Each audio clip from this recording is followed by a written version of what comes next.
उपस्थित श्रद्धा स्वरूपा मातृशक्ति, सत्संग भवन में उपस्थित धर्म प्रेमी सज्जनों, नन्हे प्यारे बच्चों, परम पवित्र आत्मा, परम पिता परमात्मा की असीम कृपा से आज का यह सौभाग्य का क्षण देखने का हम सबको अवसर लगा है कि इस अमृतमय वेला में हम सब सत्संग के निमित्त यहां पर उपस्थित हैं।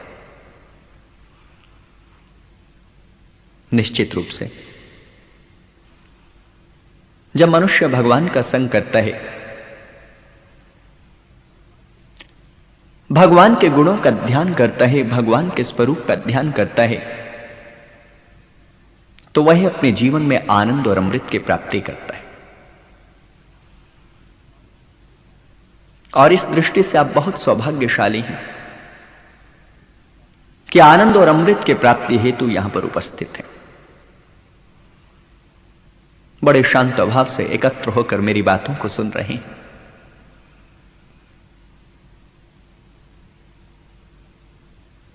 थोड़ा सा चिंतन करते हैं, थोड़ा सा विचार करते हैं।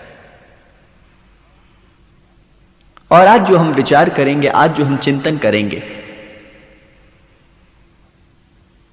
वह इस बात पे चिंतन करेंगे कि हम सब कैसे सुखी हो सकते हैं, हम सब कैसे आनंद को प्राप्त हो सकते हैं। मनुष्य की मूल आकांक्षा सुख को प्राप्त करने की है, और ऐसे सुख को प्राप्त करने की आकांक्षा मनुष्य के भीतर छिपी हुई है कि जो आए और वापस ना जाए। शाश्वत सुख को प्राप्त करने की आकांक्षा प्रत्येक मानव के भीतर छिपी हुई। अगर हम गहराई से देखते हैं तो पाते हैं हम जो कुछ भी करते हैं, जितना भी प्रयत्न करते हैं, सुबह से लेकर रात तक, सांझ तक, पूरी की पूरी जिंदगी में हम जो भी प्रयत्न करते हैं, उन सब के पीछे एक ही आकांक्षा है, और वह आकांक्षा है कि मैं सुखी हो जाऊं। धनवान धन कमा रहा है, 24 घंटे धन कमाने में लगा हुआ है, धन के अतिरिक्त उसे कुछ भी नहीं सूझता। उस धनवान से अगर पूछा जाए कि हे मनुष्य, तू धन क्यों कमा रहा है, इतना धन एकत्र क्यों कर रहा है, एक ही उत्तर उसके अंतरात्मा से निकलेगा, और वह है कि धन से मुझे सुरक्षा का अनुभव होता है, और सुरक्षा अर्थात शांति, सुरक्षा आ गई तो सुख मुझे मिल गया। यह अलग बात है कि अभी तक धन को प्राप्त करते कभी भी किसी ने पूर्ण सुख का अनुभव नहीं किया, लेकिन फिर भी मानव सोचता है कि धन कमा लूं तो सुरक्षा, सुरक्षा से शांति, और शांति से सुख का अनुभव मुझे होगा। प्रतिष्ठा की दौड़ में भागता हो व्यक्ति, उससे पूछे काहे को इतनी प्रतिष्ठा की दौड़ में तू संलग्न है, ना दिन देखता है, ना रात देखता है, ना परिवार की सुध लेता है, बस प्रतिष्ठा, प्रतिष्ठा और प्रतिष्ठा के चक्कर में तू फंसा जा रहा है, घूमे जा रहा है। आखिर उसके पीछे कारण क्या है? तो वह प्रतिष्ठा को पाने वाला व्यक्ति भी यही कहता है, कारण यह है कि जिस दिन मुझे प्रतिष्ठा मिल गई और मैं समाज में प्रतिष्ठित हो गया, उस दिन सुख से बैठ सकूंगा, शांति से बैठ सकूंगा, आनंद से बैठ सकूंगा। यानी प्रतिष्ठा की दौड़ में भी जो व्यक्ति भाग रहा है, उसके पीछे भी मूल आकांक्षा सुख की है। सारा का सारा प्रयास सुख का है, लेकिन दुख इस बात का है कि सुख जिस यात्रा में है, सुख जिस दिशा में है, उसकी ओर चलने का प्रयास मनुष्य नहीं कर रहा। चाहता सुख है और इस आकांक्षा में जरा भी गलती नहीं, रत्ती भर भी गलती नहीं, लेकिन जिस तरफ प्रयास कर रहा है, प्रयास बिल्कुल विपरीत है।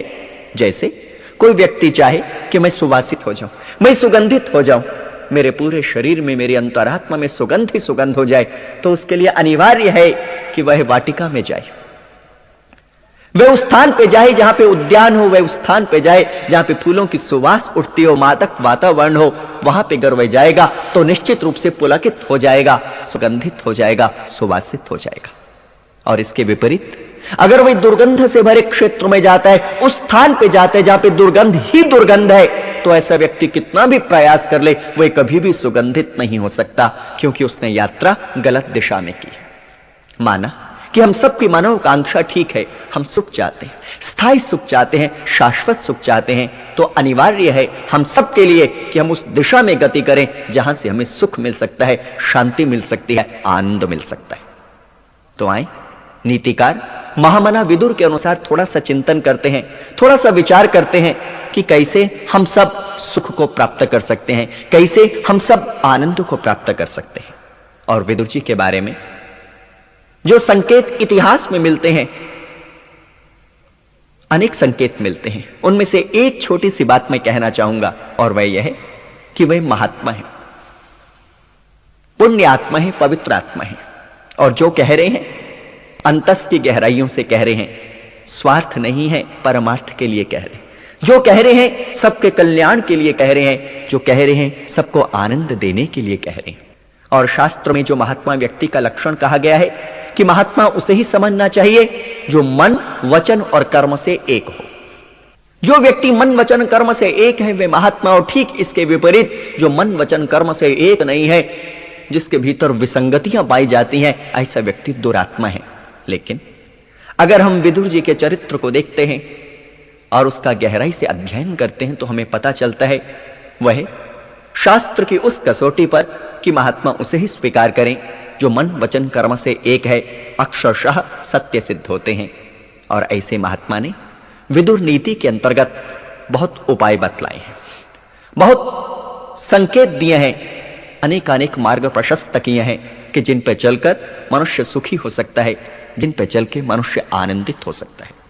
उसमें से एक छोटा सा श्लोक आज के समृद्धमय वेला में मुझे याद आ रहा है। आए उस पर थोड़ा सा चिंतन करें, उस पर थोड़ा सा विचार करें। इस श्लोक के अंतर्गत महात्मा विदुर कहते हैं कि जो व्यक्ति सुखी होना चाहे वह व्यक्ति जीवन में इन 6 गुणों को कभी ना छोड़े। अर्थात इन 6 गुणों को अपनाकर हम अपने जीवन में सुख को प्राप्त कर सकते हैं। श्लोक इस प्रकार है, षडैव तु गुणा पुंसा न हातव्यः कदाचन सत्यम दानम अनालस्य अनसूया क्षमा धृति। अर्थात जो व्यक्ति सुख को प्राप्त करना चाहे उसके लिए बहुत अनिवार्य है कि वह कभी भी सत्य का परित्याग न करे। वह व्यक्ति दानशील हो, पुरुषार्थ जिसका जीवन का संगीत हो, ईर्ष्या द्वेष से जो व्यक्ति दूर हो, क्षमा जिसका आभूषण हो, और धैर्य जिसके भीतर कूट कूट के भरा हो, ऐसा व्यक्ति जीवन में कभी भी दुख को प्राप्त नहीं होता। 6 बातें विशेष तौर पे महामना विदुर ने कही हैं, और ये सारी की सारी बातें वेदोक्त हैं, युक्ति संगत है, तर्क की कसौटी पे खरी उतरती है।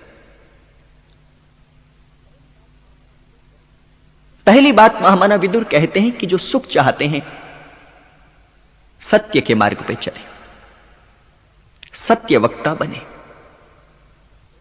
सत्य के द्वारा अपने जीवन को अलंकृत करें, सुशोभित करें। प्रश्न हो सकता है कि यह सत्य क्या है, जिसकी कितनी महत्ता है, जिसकी कितनी गरिमा है, वही सत्य क्या है? तो शास्त्रकार कहते हैं सत्य का अर्थ है मनुष्य अंतरात्मा में जैसा संकल्प करे, मन के द्वारा जैसा चिंतन करे, ठीक वैसा वाणी से कहे और वैसा ही कर्मों में करे, तो इसे सत्य कहते। और इसके विपरीत भीतर कुछ और संकल्प उठ रहा है, मन कुछ और विचार कर रहा है, वाणी कुछ और कह रही है और कर्म के द्वारा हम कुछ और कर रहे हैं, तो तो वे असत्य है। सत्य से अंतरात्मा बलवान होती है। सभी धर्म ग्रंथों ने इस बात को एक मत स्वीकार किया है, और वह यह है कि अगर कोई मनुष्य शाश्वत सुख पाना चाहे, भगवान को प्राप्त करना चाहे, तो अनेक मार्गों में से एक मार्ग है कि वे सत्य का सहारा ले, सत्य मार्ग पे चले। तुलसीदास भी कुछ ऐसे ही कहते हैं। वही तो सत्य को धर्म के रूप में प्रतिष्ठित करते हुए कहते हैं, धर्म न दूसर सत्य समान, कि सत्य के समान दूसरा कोई धर्म नहीं। सत्य के मार्ग पे चलने वाला शाश्वत सुख को प्राप्त होता है, भगवत्ता को प्राप्त होता है, और इसी जन्म में जीवन के आनंद और परम लक्ष्य मोक्ष को प्राप्त होता है। ऋषि अरविंद भी कुछ ऐसा कहते हैं, truth is the shortest way to realise God. परमात्मा को प्राप्त करने का या उसका अनुभव करने का जो सबसे छोटा रास्ता है वह सत्य ही है। उपनिषदों के भीतर भी आता है कि ब्रह्म का जो स्वरूप है, सत्यम ज्ञानम अनंतम ब्रह्म, अर्थात वे ईश्वर सत्य स्वरूप है, ज्ञान स्वरूप है, और उसकी शक्तियां, उसका बल, उसका पराक्रम अनंत है। और उपनिषद के ऋषि इस बात को भी स्वीकार करते हैं कि अगर मनुष्य भगवान को प्राप्त करना चाहता है तो अपनी अंतरात्मा में सत्य को स्थान दे, अपनी अंतरात्मा को सत्य से ओतप्रोत करे। उसके बाहर भी सत्य हो, उसके भीतर भी सत्य हो। सत्येन लभ्यस्तपसा ह्येष आत्मा। उपनिषद कहते हैं सत्य और तप के मार्ग पे चल के मनुष्य भगवान को प्राप्त करता है। संसार के सभी धर्म ग्रंथ सत्य की भूरी भूरी प्रशंसा करते हैं, लेकिन एक बात ध्यान रहे, और वह यह है कि सत्य एक त्रिभुज की तरह है। जैसे त्रिभुज में 3 दिशाएं होती हैं, 3 साइड्स हैं, ऐसे ही सत्य तभी पूर्ण होता है जब मनुष्य मनसा, वाचा और कर्मणा, अर्थात मन, वाणी और कर्म से सत्य का पालन करता है। और त्रिभुज की अगर एक दिशा गिर जाए, एक साइड को हम तोड़ दें तो त्रिभुज त्रिभुज नहीं बनती। ठीक इसी प्रकार अगर मनसा हम सत्य कहते हैं, सत्य का चिंतन करते और वाणी से सत्य नहीं कहते तो सत्य का त्रिभुज बनने वाला नहीं। इसलिए प्रियात्मन, आपसे अनुरोध करता हूं कि हम सब सत्य का अनुशीलन करें, सत्य का पालन करें, लेकिन मन, वाणी और कर्म के द्वारा। वेद के भीतर एक मंत्र आता है जिसमें बतलाया गया है कि कौन लोग हैं, ऐसे कौन से व्यक्ति हैं जो अंधकार में लोकों में जाते हैं, असुर योनियों में विचरते हैं, इस लोक में भी सुख को प्राप्त नहीं होते और परलोक में भी ऐसे व्यक्तियों की सदगति नहीं होती। तो वेद कहता है, असुरिया नाम ते लोका अंधेन तमसा वृता तास्ते प्रेत्यापि गच्छन्ति ये के च आत्महनोजना। अर्थात जो आत्महंता है, अपनी आत्मा का हनन करते हैं, अपनी आत्मा की आवाज को सुनते नहीं, उसके भीतर जो परमात्मा शिक्षा देते हैं, उसके भीतर जो परमात्मा निर्देश देते हैं, उनकी अवज्ञा कर देते, उन बातों को मानते नहीं। ऐसे व्यक्ति न इस लोक में सुख प्राप्त करते हैं और ना ही ऐसे व्यक्तियों को परलोक में सुख प्राप्त होता है। लेकिन आप जानते हैं कि कैसे मनुष्य आत्महंता होते हैं, कैसे मनुष्य अपनी आत्मा का हनन करते हैं, अपनी आत्मा को मारते हैं। तो इस मंत्र का भाष्य करते हुए महर्षि दयानंद सरस्वती बहुत सुंदर लिखते हैं, और वे लिखते हैं कि जब मनुष्य अपनी अंतरात्मा में कुछ और विचारता है, मन से कुछ और चिंतन करता है, वाणी से कुछ और कहता है और कर्म के द्वारा कुछ और करता है, तो ऐसा व्यक्ति आत्महंता है। ऐसा व्यक्ति कभी भी सुख को प्राप्त नहीं होता। तो करें क्या? निश्चित रूप से आत्मा की आवाज को सुने और मन, वचन, कर्म से सत्य का पालन करें, सत्य का अनुशीलन करें। लेकिन एक छोटी सी बात मुझे इस संदर्भ में याद आ रही है, और वह यह है कि जब हम सत्य कहें तो 2-3 बातों का ध्यान रखें। नीतिकार कहते हैं 2 बातों का विशेष तौर पे हम ध्यान रखें जब हम सत्य का पालन करें और सत्य का अनुशीलन करें। पहली बात, जब भी हम सत्य कहें तो हमारा सत्य ऐसा होना चाहिए जो मीठा, जो मिठास से युक्त हो। ऐसा ना कहीं जो किसी को चुभ जाए, ऐसा ना हो जो कहीं किसी को कड़वा लगे। अक्सर क्या होता है, कुछ ऐसे व्यक्ति हैं जो सत्य तो कहते हैं लेकिन मीठा नहीं कहते।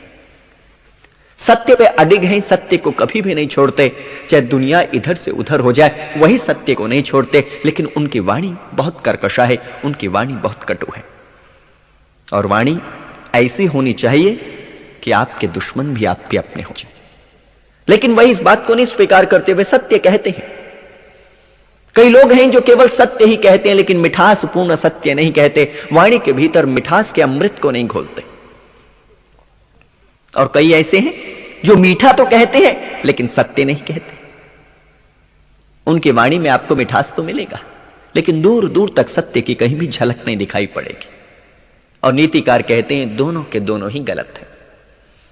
निश्चित रूप से सत्य कहने वाला उससे तो महान है जो असत्य कह रहा है, लेकिन फिर भी परम महत्ता इसी में है कि हम सत्य कहें और सत्य के साथ मिठास के गुण को मिला के कहें। सत्य ऐसा हो जिसके भीतर मिठास मिला हो, जो दूसरे को परिवर्तित भी कर दे और दूसरे को आघात भी ना लगे।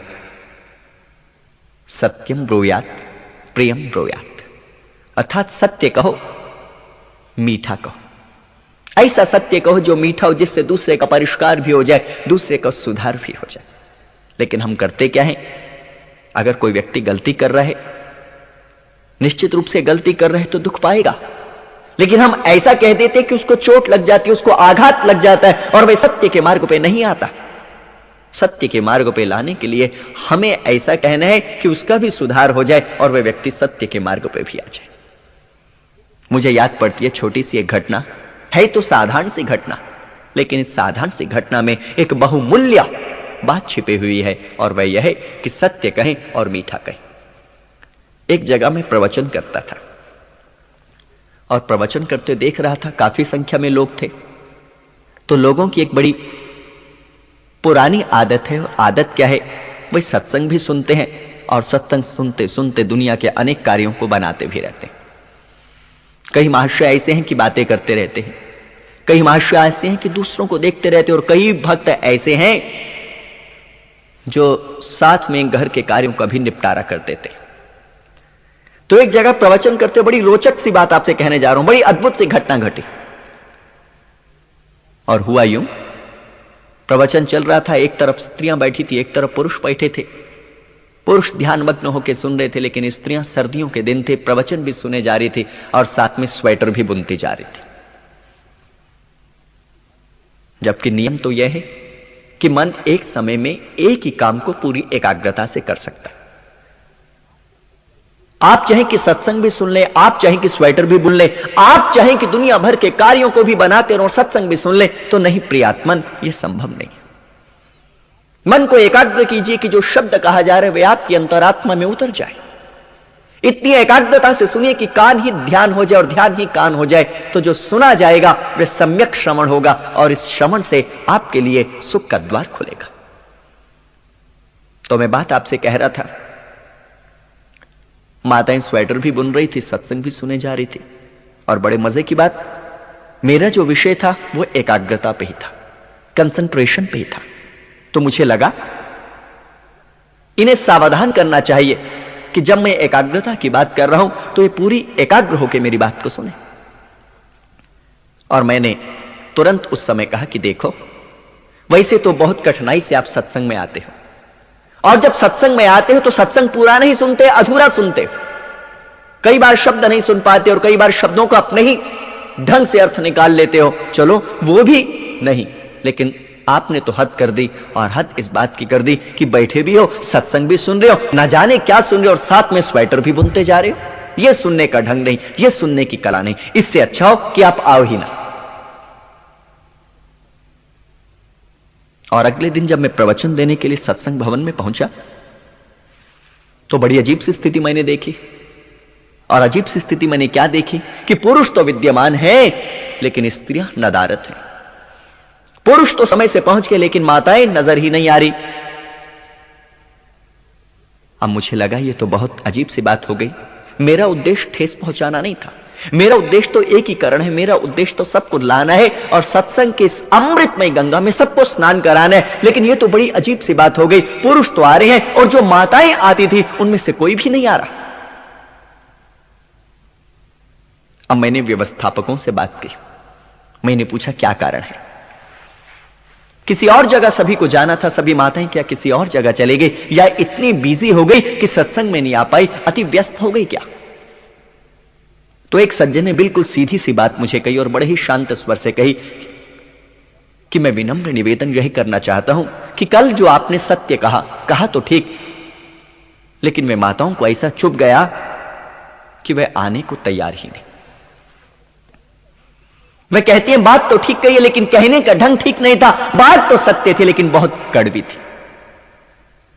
मुझे थोड़ा अनुभव हुआ कि शायद मैं कुछ अति कर गया, और अति सर्वत्र वर्जयित। अति को तो हर किसी ने अस्वीकार किया, अति को तो हर किसी ने मना किया। अब फिर मैंने व्यवस्थापकों से अनुरोध किया कि आप उनसे संपर्क कीजिए और आगे आश्वासन दीजिए कि आगे से ऐसा नहीं होगा। अगले दिन जब मैं पहुंचा सत्संग भवन में तो देख के अच्छा लगा, माताएं भी थी, पुरुष भी थे, और मैंने अपना प्रवचन नित्य नियम की भांति शुरू किया। मैं नित्य की भांति अपने प्रवचन को कर रहा हूं, लेकिन माताओं की वही पुरानी आदत, प्रवचन भी सुन रही हैं और साथ में स्वेटर को भी बुनती जा रही हैं। अब मैं मन ही मन सोच रहा हूं इन्हें कैसे कहूं, और उस समय मुझे ये नीति की बात याद आ गई कि हे मानव, सत्य तो कहे, लेकिन सत्य ऐसा होना चाहिए जो मिठास के गुण से युक्त होना चाहिए। सत्यम ब्रूयात प्रियम ब्रूयात। और ऐसा चिंतन करते हुए मैंने एक बात कही और मैंने कहा कि देखो, माताएं कितनी समझदार हैं, और समझदार इतनी है कि सर्दी के दिन है, स्वेटर की जरूरत है, सत्संग भी सुनते जा रहे हैं, और एक समय में सत्संग सुनते सुनते साथ में स्वेटर भी बुनते जा रही हैं। देखो, समय को बचा रही हैं। इससे अच्छी समझदारी का दूसरा प्रमाण नहीं हो सकता। और ऐसा सुनना था, माताओं ने स्वेटर वहीं का वहीं रख दिया, मेरी बात को सुनने लगी। और जब प्रवचन समाप्त हुआ तो जाते समय एक मां ने बड़े ही प्रेम से सिर पे हाथ रखते हुए कहा कि हां, यही कहने का ढंग है। मैं भी आपसे इतना ही अनुरोध करना चाहता हूं। हम में से कुछ जो यहां पे उपस्थित हैं निश्चित रूप से सत्य की डगर पे चल रहे हैं, सत्य वक्ता हैं। सत्य के द्वारा उन्होंने अपने जीवन को अलंकृत किया है, सुशोभित किया है। लेकिन मैं आपसे अनुरोध करूंगा कि हम सत्य कहें, और ऐसा कहें जिससे दूसरे का कल्याण हो जाए। क्योंकि हमारा उद्देश्य केवल अपने अभिमान की पूर्ति नहीं है, हमारा उद्देश्य केवल यह भी नहीं है कि सभी सभाओं में हमें सत्य वक्ता कहा जाए। हमारा उद्देश्य तो यह है कि सत्य के द्वारा जिस आनंद को मैंने प्राप्त किया है, दूसरा भी उस आनंद को प्राप्त कर सके, और दूसरा कभी भी असत्य के मार्ग पे ना चले। असत्य के मार्ग पे चलते हम मनुष्य अनेक अनेक हानियों को उठाता है। इसलिए उपनिषद के ऋषि कामना करते हैं भगवान से, हे भगवान, असतो मा सत गमय। आपकी कृपा से ईश्वर हम असत्य से सत्य की ओर चले, हम ही ना चले, अपितु जो अज्ञान में धसे हुए, अंधकार में फंसे हुए, अविद्या में फंसे हुए और असत्य के मार्ग पे चल रहे हैं, आपकी कृपा से हम उनको भी बंधन मुक्त करें और उन्हें भी सत्य के मार्ग पे ले जाएं। तो पहली बात, नीतिकार कहते हैं सत्य कहें, मीठा कहें। दूसरी बात बड़ी महत्वपूर्ण कहते हैं, और वह यह कहते हैं कि जिससे सत्य कहा जा रहा है उसकी योग्यता को थोड़ा देखना, उसकी पात्रता को थोड़ा देखना। ऐसा तो नहीं कि आप कहीं जा रहे हैं और वे सुनने को तैयार नहीं। जिसे और समझाने के आधार पर अगर मैं कहना चाहूं तो इस तरह कह सकता हूं, जैसे भैंस के आगे बीन बजाने से कोई भी फायदा नहीं, और पत्थर पे अगर सिर मारोगे तो पत्थर का तो कुछ ना बिगड़ेगा, सिर आप ही का फूटेगा। ऐसे ही जो व्यक्ति मूर्ख हैं उनके सामने सत्य कहने का कोई भी प्रयोजन नहीं। सत्य उनसे ही कहना जिनके कान सत्य सुनने को तैयार हो, सत्य उनसे ही कहना जिनकी अंतरात्मा सत्य को स्वीकार करने को तैयार हो, सत्य उनसे ही कहना जिनका मन सत्य पे विचार करने को तैयार हो, सत्य उनसे ही कहना जो इस बात को समझ सके कि सत्य से मेरा जीवन बदल सकता है। इतिहास के भीतर एक बहुत सुंदर कथा आती है कि एक बार अकबर ने बीरबल से बड़ा सुंदर सा प्रश्न किया और उसने प्रश्न पूछा कि दुनिया में अनेक अनेक प्रकार के व्यक्ति मिलते हैं, हर किसी का अपना चिंतन है, हर किसी का अपना विचार है, हर किसी का अपना जीने का ढंग है। लेकिन एक बात मैं जानना चाहता हूं बीरबल, और वह यह है कि अगर मूर्ख व्यक्ति से विवाद हो जाए तो क्या करें? क्योंकि मूर्ख की निशानी ही यही है। शास्त्र कहते हैं मूर्ख व्यक्ति की 5 महत्वपूर्ण निशानियां हैं। इन 5 महत्वपूर्ण निशानियों के आधार पर आप किसी व्यक्ति को पहचान सकते हैं कि व्यक्ति बुद्धिमान है अथवा मूर्ख। शास्त्र कहता है सबसे पहली निशानी है वो व्यक्ति अभिमानी होगा। वो व्यक्ति मिथ्याभिमान के भीतर डूबा होगा। मैं उसके जीवन का सुर संगीत होगा, उसके जीवन में मैं की तूती बजती होगी। निश्चित रूप से जो व्यक्ति मैं की तूती बजाता है वो मूर्ख है। दूसरी बात कहेंगे कि वह व्यक्ति बहुत गर्वीला होता है, किसी भी व्यक्ति को अपने सामने कुछ समझता ही नहीं। तीसरी निशानी शास्त्र कहता है दुर्वचनम, वो व्यक्ति जब भी बोलता है तो बुरा ही बोलता है, जब भी बोलता है तो दूसरे को आघात पहुंचाता है, जब भी बोलता है तो कर्कश बोलता है। ऐसा व्यक्ति निश्चित रूप से मूर्ख है, क्योंकि वह वाक रूपी इंद्रिय का सदुपयोग नहीं कर रहा, वह अपनी वाणी का सही उपयोग नहीं कर रहा, ना उस वाणी के द्वारा स्वयं को सुख दे रहा है और ना दूसरे को सुखी कर रहा है। चौथी निशानी कहते हैं ऐसा व्यक्ति वासनाग्रस्त होता है, वासना का अनुकरण करने वाला होता है और वासना में जीने वाला होता है। निश्चित रूप से जब मनुष्य वासना में जीता है तो प्रार्थना से वंचित हो जाता है, और प्रार्थना जीवन का आनंद है, प्रार्थना जीवन का अमृत है। सौभाग्यशाली है वह क्षण और वह व्यक्ति जब हम अपने अभिमान को त्याग कर सद्बुद्धि के लिए परमपिता परमात्मा के चरणों में याचना करते हैं, उससे कुछ मांगते हैं। लेकिन जो जी रहा है वासना में, भला वह प्रार्थना कब करेगा? तो इसलिए वह व्यक्ति भी मूर्ख है। और अंतिम निशानी कहते हैं परोक्तम नैव मन्यते, ऐसा व्यक्ति किसी की भी बात को सुनता नहीं है, किसी की भी बात को मानता नहीं है। देखिए कुछ बातें हैं जो आपको पता है, निश्चित रूप से जो बातें आपको पता है उन पे चलिए और अपने जीवन को सुधारें। कुछ बातें ऐसी हैं जो दूसरे को पता है, भाई जब दूसरे को जो बातें पता है उसे भी सुनिए, और अगर उसमें से कोई आपके मतलब की बात है उसे ले लीजिए और अपने जीवन को बदलिए। लेकिन जो मूर्ख व्यक्ति है वह सुनता ही नहीं, सुनना ही नहीं चाहता, कान होते हुए भी ऐसा व्यक्ति बहरा है। तो अकबर पूछता है बीरबल अगर ऐसे व्यक्ति से विवाद हो जाए, जो व्यक्ति दंभी है, पाखंडी है, बुरा ही कहने वाला है, वासना में ही जीता और किसी की बात को मानता नहीं, तब क्या करना चाहिए? तब पंडित बीरबल बहुत सुंदर उत्तर देते हैं। वह कहते हैं अगर ऐसे व्यक्ति से विवाद हो जाए तो मौन रह जाना ही उचित है, ना कुछ कहना ही उचित है, शांत रहना ही उचित है। क्योंकि सुनने के लिए जो कान और अंतरात्मा चाहिए मूर्ख व्यक्ति के पास वह नहीं होता। आप कितना भी कहते रहें उस पर किसी भी प्रकार का असर होने वाला नहीं है।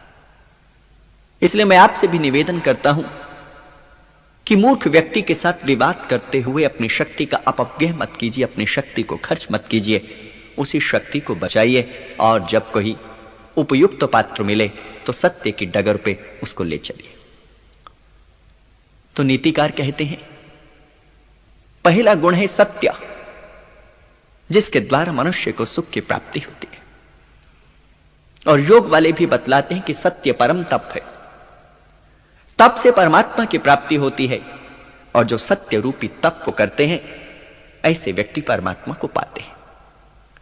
कहा भी है सांच बराबर तप नहीं, झूठ बराबर पाप, जाके हृदय सांच है, ताके हृदय आप। सत्य से बढ़ के कोई तप नहीं, और यह धरती टिके भी सत्य में है। सत्य से ही अंतरात्मा बलवान होती है, आत्मबल विकसित होता है।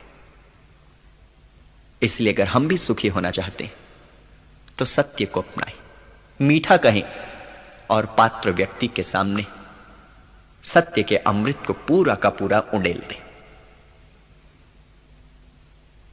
आए दूसरे गुण पे चिंतन करते। विदुर कहते हैं दूसरा गुण है दान। सत्यम दानम अनालस्य अनसूया क्षमा धृति। अर्थात जो सुखाभिलाषी हैं वे सत्य के दामन को कभी ना छोड़ें और अपनी पवित्र कमाई में से परोपकार हेतु कुछ ना कुछ देने वाले बने। आज अगर हम मानव को देखते हैं तो हम पाते हैं मनुष्य कृपण होता जा रहा है, कंजूस होता जा रहा है, अपने ही पेट को भरने की सोचता है और दूसरे को देने का विचार नहीं करता। जबकि मनुष्य नाम है उस प्राणी का जो विचार पूर्वक जीता है और दूसरे को सुखी करने का प्रयास करता है और दूसरे को सुखी करने हेतु जितना भी देना पड़े, जितना भी उससे हो सके वह करने की कोशिश करता है। लेकिन आज दानशीलता के अभाव में, देने के अभाव में मानवता का वह गुण भी हमारे जीवन से विदा होता जा रहा है। इसलिए विदुर कहते हैं जो देंगे वह सुखी होंगे, जो देंगे उन्हें मिलेगा, जो देंगे वे आनंद के भागी बनेंगे। इसलिए अगर हम भी जीवन में सुख को प्राप्त करना चाहते हैं तो जो कुछ हमें मिला है सर्व सामर्थ्य से उसको बांटने का प्रयास करें। मुझे एक छोटी सी घटना याद पड़ती है कि कैसे हम अपने जीवन को नियंत्रित करें, कैसे हम अपने जीवन को चलाएं। पुराने दिनों की बात है। एक मजदूर मजदूरी करके अपने पेट को पाला करता था और बहुत कम उसे मजदूरी मिला करती थी। 10 रुपए मात्र महीना कमाता था। तो एक दिन एक संत का उसके घर पे आगमन हुआ। उस श्रमिक ने संत को भोजन कराया, यथोचित सत्कार किया और अंत में दक्षिणा देते हुए उसे विदा किया। जाने से पहले संत के मन में एक प्रश्न उठा और उसने कहा, देखो मित्र, जहां तक मुझे समझ में आता है तुम्हारे पास बहुत अधिक धन नहीं है और ना ही धन कमाने के तुम्हारे साधन पर्याप्त हैं। मजदूरी करते हो, सुबह से लेकर सांझ तक पत्थरों को तोड़ते हो, उसके बाद 10 रुपए मासिक तुम्हें मिलता है। यह बतलाओ कि उसमें कैसे अपने जीवन को चलाते हो। तो वह मजदूर बहुत सुंदर उत्तर देता है, मैं भी आपसे यही कहना चाहता हूं। मजदूर कहता है कि देखो बाबा, ये जो 10 रुपए मिलते हैं ना, इसमें से 2 रुपए मैं अपने माता पिता पे खर्च करता हूं। वह इसलिए कि इस समय वे वृद्ध हो चुके हैं और वह इसलिए भी क्योंकि पुत्र का कर्तव्य है कि वे अपने माता पिता की सेवा करे, उनका आदर करे। 2 रुपए मैं अपने माता पिता पे खर्च करता हूं जिनकी कृपा से आज मैं इतना बड़ा हुआ। ये उन्हीं की कृपा है, दयानिधि ईश्वर की कृपा तो है ही, लेकिन साथ में मेरे पूज्य माता पिता की भी कृपा है कि मैं इतना बड़ा हुआ। 2 रुपए मैं खर्च करता हूं अपने परिवार वालों पे, इन्हें भी मुझे साथ लेकर चलना है। ये मेरी पत्नी है, ये मेरे बच्चे हैं, किन्हीं अर्थों में तो सुख और दुख में मेरा साथ देंगे। माना कि अंत तक साथ नहीं दे सकते, लेकिन साधारण विपत्ति के क्षणों में तो ये मेरा साथ देंगे। इसलिए 2 रुपए मैं इन पे खर्च करता हूं। 2 रुपए मैं कल के लिए बचाता हूं, क्योंकि आज मिल रहा है, निश्चित रूप से भगवान की कृपा से कल भी मिलेगा, लेकिन फिर भी मेरे पास कुछ ऐसा होना चाहिए कि अगर कोई विपत्ति आ जाए तो मैं उसका हंसकर और डटकर मुकाबला कर सकूं। इसलिए 2 रुपए मैं कल के लिए बचा लेता हूं। 2 रुपए मैं अपने परिवारजनों के आनंद और विलास और प्रमोद पे खर्च करता हूं। पहले 2 रुपए जो मैं करता था वे घर के साजो सामान के लिए, घर की आवश्यकताओं को पूरा करने के लिए। अब 2 रुपए जो मैं खर्च करता हूं वह आनंद के लिए, कि कोई अतिथि आ गया उसकी सेवा करनी है, कोई साधु आ गया उसकी सेवा करनी है। और अंतिम जो 2 रुपए बचते हैं बाबा, वह मैं भगवान के खाते में डाल देता हूं। अर्थात वे दान के लिए मैंने रखे हुए हैं, उसमें से एक भी पैसा मैं अपने पे खर्च नहीं करता, क्योंकि जिसकी कृपा से इतना मुझे मिला है, अगर मैं उसके लिए इतना देता हूं तो मैं उसका सच्चा सपूत हूं, उसका पुत्र हूं। और अगर मैं अकेला ही खा जाता हूं, कुछ भी नहीं देता, तो मुझ जैसा कपूत इस धरती पे ढूंढने पे भी नहीं मिलेगा। बाबा ने उसे आशीर्वाद दिया बड़े प्रसन्न हुए और कहा, तुम निश्चित रूप से फूलोगे मेरे पुत्र। हम भी एक ऐसा संतुलन बिठाएं जिसमें से कुछ अपने माता पिता पे खर्च करें। हम इनके ऋण से उऋण तो नहीं हो सकते, लेकिन प्रेम पूर्वक इनकी सेवा करते हुए उनका आशीर्वाद जरूर प्राप्त कर सकते हैं। कुछ पैसा हम अपने घर की आवश्यकताओं को पूर्ण करने में लगाएं, कुछ आमोद प्रमोद खाने पीने के साधनों पे लगाएं, कुछ अतिथि सेवा पे लगाएं, कुछ कल के लिए बचा लें।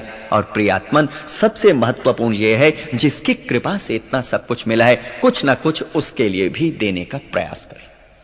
और दान का सीधा सा अर्थ यही है कि जब मनुष्य परमात्मा के अनुदानों को देखता है, परमात्मा की कृपा को देखता है, और वह पाता है कि वह ईश्वर अविरल रूप से दे रहा है, और जब मैं ईश्वर का पुत्र हूं तो मुझे भी देना चाहिए। वेद भगवान का वचन है, जिसमें स्वयं भगवान वेद कहते हैं कि जो देते हैं मैं उनका कल्याण करता हूं, जो देते हैं मैं उन्हें संसार सागर से तार देता हूं, जो देते हैं वह स्वयं भवसागर से पार हो जाते हैं। और यह भगवान का जो वचन है, ना बदलने वाला नियम है। यह नियम कभी भी नहीं बदलता। और वह क्या? यदंग दाशुषे त्वमग्ने भद्रम करिष्यसि तवे तत्सत्यमंगिरा। हे अग्नि, हे ज्ञान स्वरूप प्रकाश स्वरूप ईश्वर, यह आपका ना बदलने वाला नियम है कि जो आपके निमित्त देते हैं आप उनका कल्याण करते हैं। इसलिए देते समय संकोच मत कीजिए, और इस नियम को अच्छी तरह ध्यान में रखिएगा।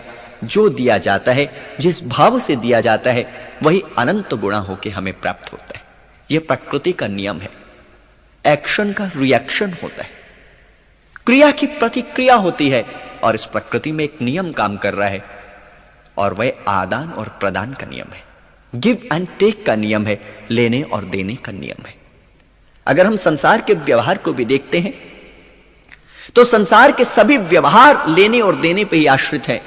हम किसी से ले रहे हैं, किसी को दे रहे हैं, और अगर ये लेन देन बंद हो जाए तो हमारा संसार का जितना भी व्यापार है, जितना भी उद्यम है, जितना भी कारोबार है, वह सब का सब बंद हो जाएगा। इसलिए आदान और प्रदान का जो मूलभूत नियम है, उसको समझते हुए हम अपनी पवित्र कमाई में से देने वाले बने। एक कवि ने बहुत सुंदर लिखा, और लिखा क्या है कि देखो, अगर आपने दिया तो घटने वाला नहीं है, अगर आपने बांटा तो बढ़ेगा, आपने वितरण किया तो निश्चित रूप से परमात्मा की कृपा से इतना होगा कि संभाले नहीं संभलेगा। और कवि कहता है, जिनके मन के भीतर यह भाव उठता है कि देने से कमी हो जाएगी, ऐसे व्यक्ति अच्छी तरह मान के चलें कि पक्षी के पिए समुद्र घटे नहीं, भान घटे नहीं बादल छाया, समर में लाल का तेज घटे नहीं, विद्या घटे नहीं लाख पढ़ाया, अग्नि में स्वर्ण का तेज घटे नहीं, रैन घटे नहीं दीप जलाया, दान दिए कछु द्रव्य घटे नहीं, नहीं मान घटे उपकार कमाया। और जो चीजें घटती हैं वही भी सुने। भाव घटे मुंह से कछु मांगे, किसी से मांगने से निश्चित रूप से भाव घट जाता है। भाव घटे मुंह से कछु मांगे, प्रीत घटे नित मित्र के जाया, धन घटे जुआ जंगम खेले, रोग घटे कुछ औषधि खाया, दीन दयाल दरिद्र घटे नित, गोविंद गोविंद के गुण गाया। इसलिए प्रत्येक व्यक्ति को अनिवार्य है कि सुख को चाहने हेतु, सुख को प्राप्त करने हेतु अपने भंडारों को खोल दे। देते समय दो तीन बातों का विशेष तौर पे ध्यान रखें। पहली बात सात्विकता है, अर्थात देते समय मन के भीतर सत्व भावों का उदय होना बहुत जरूरी है। मन शांत हो, विक्षोभ रहित हो, और मन के भीतर अभिमान ना बढ़े। देने वाला अनुभव करे कि आज भगवत कृपा से मुझे देने का अवसर मिल रहा है। और साथ साथ धन जिस भी मार्ग से मनुष्य ने कमाया हो, वह मार्ग ठीक होने चाहिए। बेईमानी की कमाई से दिया गया दान सुख नहीं देता, शांति नहीं देता, आनंद नहीं देता। सात्विकता का अभिप्राय है कि जिस मार्ग से मैं धन कमाता हूं वे मार्ग अच्छे हों, गरीबों का खून चूस के धन एकत्र ना किया हो।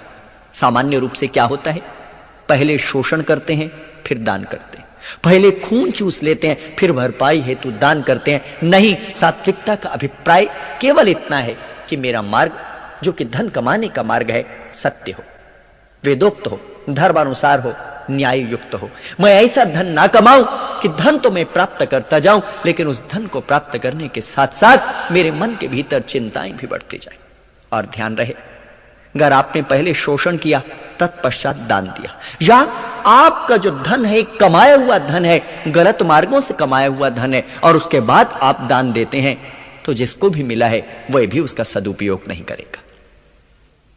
एक छोटी सी कथा मैंने पढ़ी थी कि एक बार एक कंजूस व्यक्ति के मन में दान देने की भावना उठी। था बहुत कृपण, कभी भी उसने जिंदगी में एक पैसा भी दान नहीं दिया था, लेकिन एक जगह सत्संग सुनते हुए, दान की महत्ता सुनते हुए, उसके मन के भीतर यह विचार बस गया कि मुझे दान देना है। और दान देने के लिए बाबा के पास पहुंचा और कहा, बाबा मैं कुछ देना चाहता हूं। बाबा भी पहुंचे हुए संत पुरुष थे।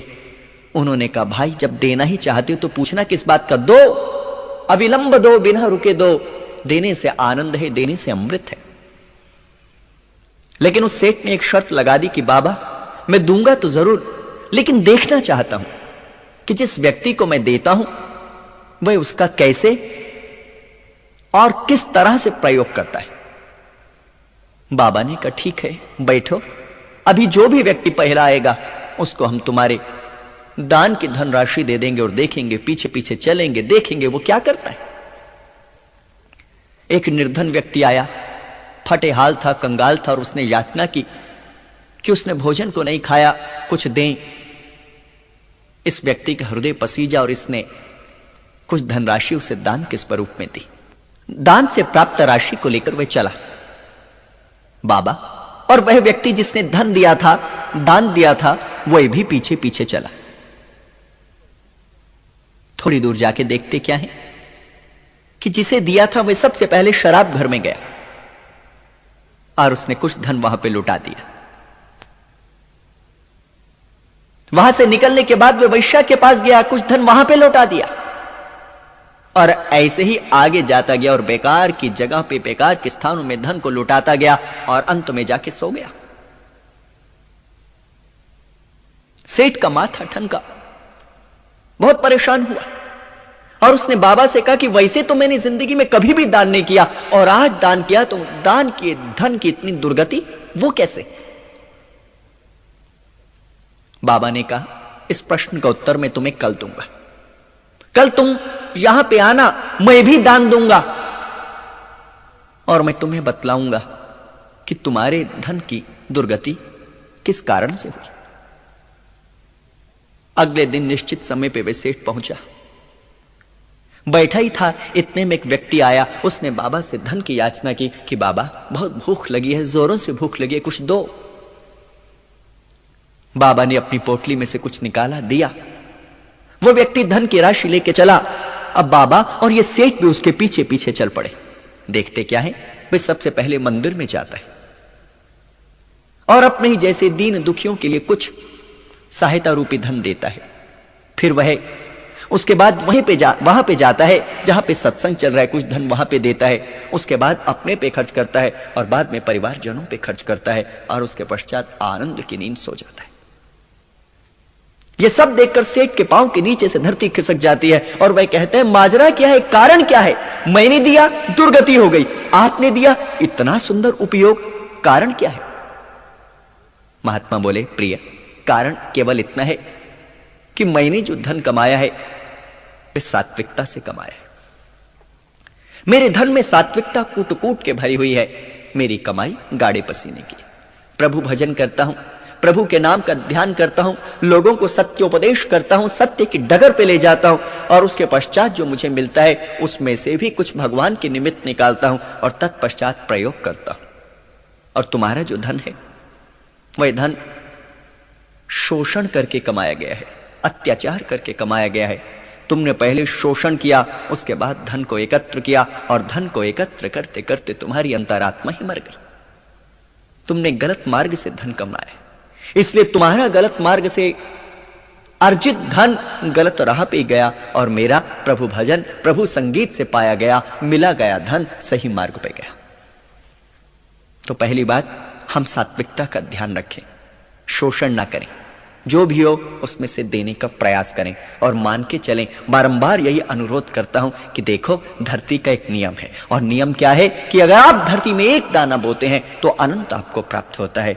और प्रिय, मान के चलो कि धरती को बनाने वाला, धरती का रचयिता कम से कम धरती से तो अधिक गरिमावान और शक्तिवान है कि वह अपने इस वचन की लाज रखेगा कि आपको बहुत देगा। धरती जब एक का अनंत देती है तो धरती को रचने वाला कितना देगा वर्णन नहीं किया जा सकता। इसलिए सात्विक भाव से देना सीखें। और दूसरी बात, देते समय हम पात्रता का फिर चिंतन करें और पात्रता का चिंतन यह करें कि सबसे उपयुक्त पात्र तो वह हैं जो सज्ञान फैला रहे हैं, दूसरे के अंधकार को दूर कर रहे हैं। दूसरे उपयुक्त पात्र वह हैं जो शरीर से किसी भी प्रकार से लाचार हैं और तीसरे पात्र वह हैं जो किसी भी प्रकार से आवश्यकताग्रस्त हैं। हम उनको दें, लेकिन देते समय फिर एक बात का ध्यान रखें और देते समय यह है कि हमारे भीतर अहंकार पुष्ट होना नहीं चाहिए। हमारी भाव दशा यही होनी चाहिए, हमारी मनोदशा यही होना चाहिए कि देना आनंद है, देना अमृत है। आज मैं देकर कृतार्थ हुआ और उस व्यक्ति का भी धन्यवाद करें जिसकी कृपा से आपको कुछ देने का अवसर प्राप्त हुआ। हमारे देश में दक्षिण में एक बड़े प्रसिद्ध संत हैं ऋषिवर रमन। ऋषिवर रमन के जीवन को पढ़ते हुए एक घटना मुझे बहुत सुंदर लगी जो आज आपके सामने कह रहा हूं। और वह घटना यह थी, बैठे हुए हैं, ध्यानमग्न हैं, ध्यान की गहराइयों में डूबे हुए हैं, तो एक शिष्य ने बड़ा सुंदर सा प्रश्न पूछा। और प्रश्न पूछा, गुरुदेव, अगर मनुष्य कुछ पाना चाहता है तो उसके लिए नियम क्या है? क्योंकि प्रत्येक व्यक्ति कुछ ना कुछ पाना ही चाहता है। ऋषि रमन मौन को तोड़ते हुए कहते हैं, पाने का एक ही नियम है और वह नियम यह है कि हम अहंकार शून्य होते हुए निरभिमानता पूर्वक, प्रेम पूर्वक देना सीखें। हम देंगे तो ही प्राप्त होगा, और एक बात, जिस भाव से देंगे उसी भाव से प्राप्त होगा। इसलिए सात्विकता और पात्रता का ध्यान रखते हुए हम देना सीखें। देने में आनंद है। तो जो व्यक्ति सुखी होना चाहे वह महामना विदुर के अनुसार दूसरे गुण का कभी भी परित्याग ना करें। लेकिन हमारे साथ सामान्य रूप से क्या घटता है? और घटता यह है कि जब हम लेते हैं तो किसी को नहीं बतलाते, जब हम संग्रह करते हैं तो किसी को नहीं बतलाते, लेकिन जब 1 रुपया भी दान में देते हैं तो चाहते हैं अट्टालिका पे हमारा नाम खुदवा दिया जाए, पत्थर पे हमारा नाम खुदवा दिया जाए। नहीं प्रियात्मन, इस भावना से भी बचने का प्रयास करें। बस देने में आनंद है, देने में कल्याण है, देना धन्यता है। ऐसे भाव से दें तो बहुत मिलेगा, और जो मिलेगा वह आपको संतुष्ट करेगा, जो मिलेगा वह आपको आनंदित करेगा। और उपनिषद भी कहते हैं कि संसार में जो जीने की कला है वह केवल अकेला खा जाना नहीं है। वह कला क्या है? तेन त्यक्तेन भुंजिता। हे संसार के प्राणियों, जिसकी कृपा से मिला है उसको दो, तत्पश्चात ग्रहण करो। इसी का नाम यज्ञ शेष है। अर्थात हम पहले ईश्वर को अर्पित करें और पश्चात जो हमें मिले उसी में आनंद भाव का अनुभव करते हुए अपनी जिंदगी को जीने का प्रयास करें। समय मुझे और अधिक अनुमति नहीं देता कि मैं अपनी बात को आपके सामने कहूं। तो जिस बात को मैंने शुरू किया उपसंहार की ओर ले जाते हुए केवल इतना निवेदन करना चाहूंगा कि सुख हमारी मूलाकांक्षा है और सुख को प्राप्त करना हमारा धर्म है, और उस सुख को प्राप्त करने के लिए धर्म के मार्ग पे हमें चलना होगा और महामना विदुर के अनुसार इन 6 गुणों को अपने जीवन में अपनाना होगा। 2 गुणों की विवेचन, 2 गुणों की व्याख्या तो मैंने आपके सामने की। शेष गुण जो रह गए हैं आगे जब कभी अवसर मिलेगा मैं आपके सामने निवेदन करूंगा। आपने पूरी शांति व तन्मयता से मेरी बातों को सुना, इसके हृदय की गहराई से मैं आपका धन्यवाद करता हूं और आपके परम उत्थान की कामना करता हुआ अपनी वाणी को यहीं विराम देता हूं। ओम शांति शांति शांति।